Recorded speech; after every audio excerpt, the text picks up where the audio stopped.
Hey y'all, welcome back to my channel. Today I'm going to show you how I created this half individuals, half crochet faux lock style. So if you're interested, please stay tuned. This is the crochet pattern that I'm using in the back. As you can see, I've parted my hair from ear to ear into two sections. The front will be individuals and the back will be crochet.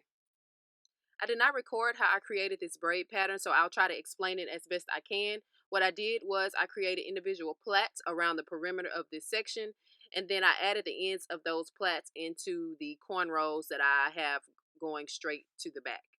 And then the tail of each of those cornrows was added into its neighboring cornrow, leaving me with only one loose end. Then I took that one loose end and I threaded it through the cornrows until it was no longer visible. Now, if you didn't catch that and you would still like to know how the pattern was created from start to finish, just click the link right here on the screen. That will take you to a video that has over 1.2 million views. And there you will find a step-by-step instructional on how to create this braid pattern. The hair that I'll be installing today are the Janet Collection Poetry Locks in 18 inches and the color 4. Out of the packaging, the hair has nice luster and a very natural texture, and a very well made loop with an opening large enough to provide ease of installation. I'm going to start installing these at the back, and for those individual plaits at the nape, I'm going to point the needle up because I want those knots to be hidden whenever I pull my hair up in a ponytail.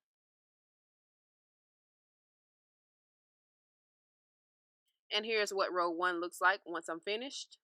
When I pull it up, it looks very natural, giving the illusion of individual braids. And this is row 2. Alright, I'm going to go ahead and finish crocheting the back, and then I will show you guys how it looks from several different angles before moving on to the front.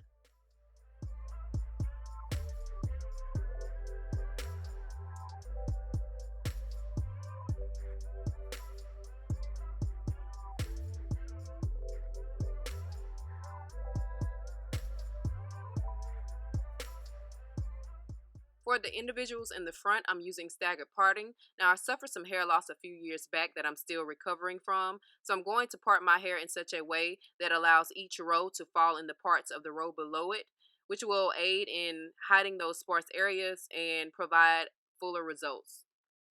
Here, I've parted this row so that the middle lock will fall directly over the part below it.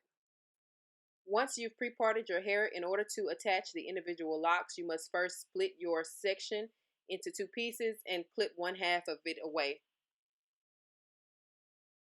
Then you take your crochet needle and insert it into the loop of the lock.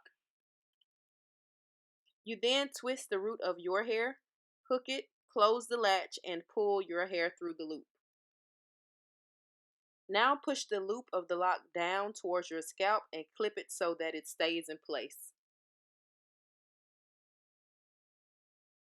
Next, release the other half of your hair, combine it with the rest of that section, and then proceed to plait your hair 2 to 3 inches down.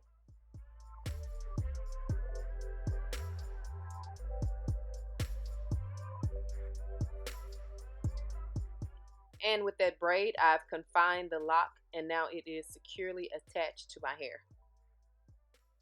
Now all that's left to do is to hide my hair by wrapping it with this springy afro twist. And you can also use Marley hair or Cuban twist hair. I'm only using a very small piece of this hair because I don't want to add too much weight to the locks, and I want them to look uniform. Next, I'm going to insert the crochet needle under the attached lock. Now notice I am not inserting the needle in the same part I made whenever I split my section into two.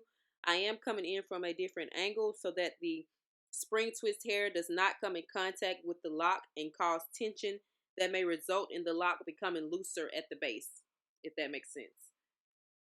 Alright, now close the latch and pull about 75% of the spring twist hair through. And using the longest side of that spring twist hair, I'm going to wrap all the way down just beyond where my hair is. And then once I get to the end of the spring twist hair, I just tie a knot to secure it.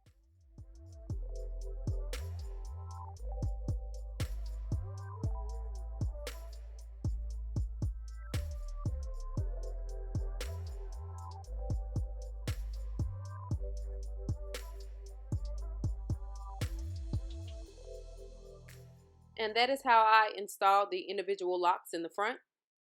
And because I use that staggered parting, my hair still looks full even though my boxes are rather large.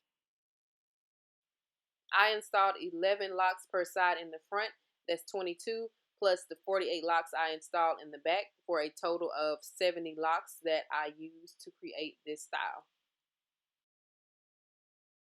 So you guys, I really enjoyed this style. I call it the best of both worlds since I was able to achieve the look of a full head of individual braids in about a quarter of the time. The hair is very lightweight and it was easy to install. I did not have to struggle to pull the hair through, which often happens when the loop is too tight. That was not an issue at all with this hair. I also like the color of the hair. I think it complements my skin tone very well. Overall, I think it's good hair. I don't have anything negative to say about it, and I would recommend it for any type of lock installation. I'm going to let y'all take it from here, so don't leave just yet. Please stay tuned for the last 2 minutes of this video where I'll show you multiple ways to style this look, followed by a few pictures, and then a short instructional on how to remove the individual locks. I hope you guys enjoyed this video as much as I did making it. Thank you so much for your support, and I'll talk to y'all later.